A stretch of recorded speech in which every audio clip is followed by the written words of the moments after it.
السلام علیکم ورحمۃ اللہ تعالی وبرکاتہ۔ الحمدللہ وکفا وسلام علی حبیبہ المصطفیٰ، اما بعد فاعوذ باللہ من الشیطان الرجیم، بسم اللہ الرحمن الرحیم۔ ان اللہ وملائکتہ یصلون علی النبی یا ایہا الذین آمنوا صلوا علیہ وسلموا تسلیما۔ اللہم صل وسلم علی سیدنا محمد وآلہ واصحابہ وبارک وسلم صلاۃ دائمۃ سرمدا ابدا۔ عزیزان اکرام وقار، 17 رمضان المبارک 30 اپریل کے متعلق جو میری جانب سے پہلے کچھ اعلانات ہوئے تھے، اس میں کچھ تبدیلیاں واقع ہوئی ہیں۔ ان کے متعلق کچھ ضروری اعلانات لے کر آپ کی بارگاہ میں حاضر آیا ہوں۔ کل بروز اتوار 25 اپریل کو ممبئی عظمیٰ کے اکابر علماء، مشائخ، سرکردہ شخصیات اور بڑی تنظیموں کے سرپرست حضرات کی ایک خصوصی میٹنگ منعقد ہوئی۔ اسی طرح شمال ہند کے اور دلی کے موقر علماء کی مشاورتی میٹنگ ہوئی۔ ممبئی کی اس میٹنگ میں فقیر بھی حاضر تھا۔ تو ان تمام علماء، مشائخ اور اکابرین کا متفقہ طور پر جو فیصلہ آیا ہے وہ میں آپ کے سامنے لے کر حاضر آیا ہوں۔ پہلی چیز یہ ہے کہ وہ گستاخ رسول، مردود زمانہ، دجال زمانہ نرسنگھ آنند اب تک مباحثے کی نہ پرمیشن لایا اور نہ ہی اس کی کوشش کیا، جس کا صاف مطلب یہ ہے کہ وہ راہ فرار اختیار کر چکا ہے اور دین اسلام کے سامنا کرنے کی وہ سکت نہیں رکھتا۔ مگر پھر بھی ہم اپنے پرانے اعلان پر برقرار ہیں کہ جب بھی وہ پاکنڈی پرمیشن لے کر آئے گا، انشاءاللہ العزیز ہم مباحثے کے لیے حاضر رہیں گے۔ مگر فی الوقت پورے ہندوستان بھر میں کورونا مرض کا قہر بہت تیزی سے بڑھتا جا رہا ہے۔ خصوصیت کے ساتھ دلی میں اور دیش کے اکثر حصوں میں لاک ڈاؤن کی استھتی ہے۔ لہٰذا علماء و مشائخ کے فیصلے کا ادب کرتے ہوئے اور کورونا کے مرض کی ابتر صورتحال کو دیکھتے ہوئے، مزید یہ کہ پولیس پرشاسن کی طرف سے میرے لیے سختی کے ساتھ یہ پابندی لگانا کہ آپ دلی نہیں جا سکتے، ان تمام معاملات کی بنیاد پر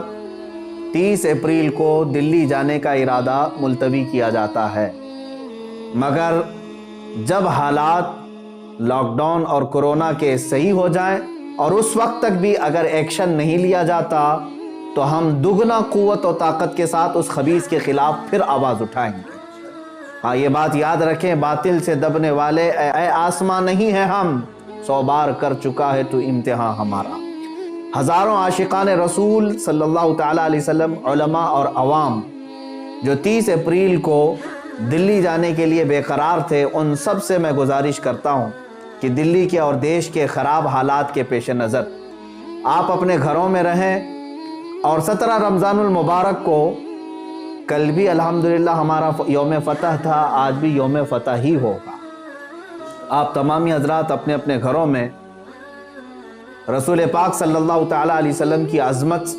اور ناموس رسالت کی حفاظت کے خاطر اپنے بچوں کی تربیت فرمائیں اور رسول پاک صلی اللہ تعالیٰ علیہ وسلم کی بارگاہ میں عاجزی کے ساتھ درود پاک کا نذرانہ پیش کرتے رہیں۔ اللہ تعالیٰ آپ سب کے جذبوں کو سلامت رکھے اور حضور پاک صلی اللہ تعالیٰ علیہ وسلم کی عزت کی خاطر آپ نے جو جذبہ دکھایا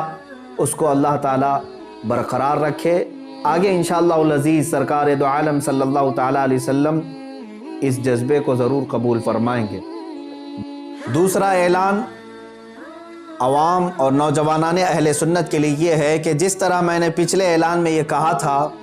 کہ 17 رمضان المبارک 30 اپریل کو احتجاجی طور پر اپنے اپنے گھروں سے باہر نکلیں گے، اس کے متعلق بھی اکابر علماء،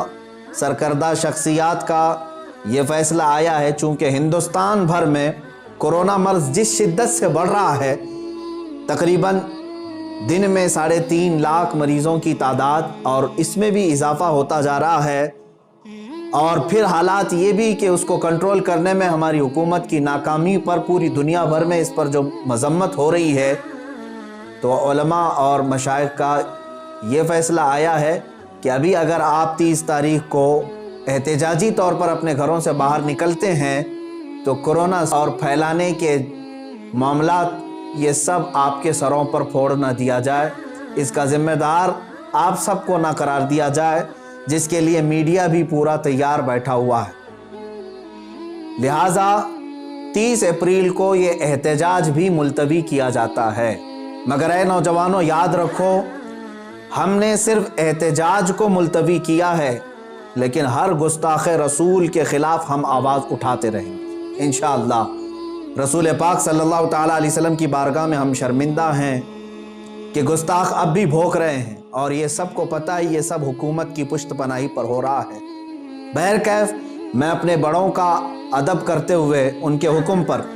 اور ڈپارٹمنٹ کی یہ یقین دہانی کرانے کے بعد کہ وہ اس کو اریسٹ جلد سے جلد کرنے والے ہیں، ہم نے 30 اپریل 17 رمضان المبارک کے احتجاج کو ملتوی کیا ہے۔ اس پروٹیسٹ کو ہم ملتوی کر رہے ہیں، اور نوجوانوں سے میں اپیل کرتا ہوں کہ اس رائے کا احترام کریں اور آپ اپنے اپنے گھروں میں اس تاریخ کو موجود رہیں۔ انشاءاللہ العزیز آپ بہت جلد دوبارہ قوت کے ساتھ اس خبیث اور مردود زمانہ کے خلاف آواز اٹھانے کے لیے تیار رہیں گے۔ ہاں، ہمارے اس ملتوی کرنے پر اگر کوئی خبیث زمانہ یہ سمجھتا ہے کہ ہماری آواز مر گئی تو اس کے لیے میرا ایک ہی پیغام ہے، کچھ دیر کی خاموشی ہے پھر شور آئے گا، آج صرف تمہارا وقت ہے، انشاءاللہ کل ہمارا دور آئے گا۔ آخر میں ان تمام علماء، مشائخ، سادات، حجاج کرام، خواتین اسلام، خصوصیت کے ساتھ علماء نیپال اور تنظیم علماء چھتیس گڑھ، مجلس علماء اہل سنت میسور، مجلس علماء راجستھان، علماء بنگال، ان سب کا بہت بہت شکر گزار ہوں جنہوں نے دن رات مجھ فقیر کو اپنی دعاؤں میں یاد رکھا اور میرے لیے دعاؤں کا اہتمام کیا اور اپنی حمایتیں بھیجی، اور اتنا ہی نہیں بلکہ ہمہ وقت میرے ساتھ کھڑے ہونے کا انہوں نے مجھے یہ حوصلہ دیا۔ اللہ تعالیٰ ان سب عاشقوں کو رسول پاک صلی اللہ تعالیٰ علیہ وسلم کی ناموس کی حفاظت کے لیے چن لے اور اپنی شان کے مطابق انہیں اجر جزیل عطا فرمائے۔ اور آپ ہی سب کی دعاؤں کی برکت ہے، یہ علماء کی اور مشائخ کی دعاؤں کی برکت ہے کہ عنقریب میں یہ ایک خصوصی اعلان کر رہا ہوں، عنقریب ہم ایک بہت بڑی تحریک لے کر میدان میں اترنے والے ہیں، جس میں ہزاروں علماء و مشائخ سرپرست ہوں گے اور مجھ جیسے ہزاروں نوجوان خدام ہوں گے، اور مقصد صرف یہی ہوگا، پھر کے گلی گلی تباہ، ٹھوکریں سب کی کھائی کیوں، دل کو جو عقل دے خدا، تیری گلی سے جائے کیوں۔ یا رسول اللہ، مورا تن من دھن سب پھونک دیا، یہ جان بھی پیارے جلا جانا۔ انشاءاللہ العزیز ہم آج اپنے اس احتجاج کو 17 رمضان المبارک کے اور اپنے دلی جانے کے ارادے کو جو ملتوی کر رہے ہیں، ساتھ ہی یہ اعلان بھی کرتے ہیں حکومت وقت سے کہ ہزاروں لاکھوں کروڑوں مسلمانوں کے دلوں کو بار بار چھلنی کرنا چھوڑ دیا جائے، ورنہ اللہ رب العزت کا قہر نازل ہوگا۔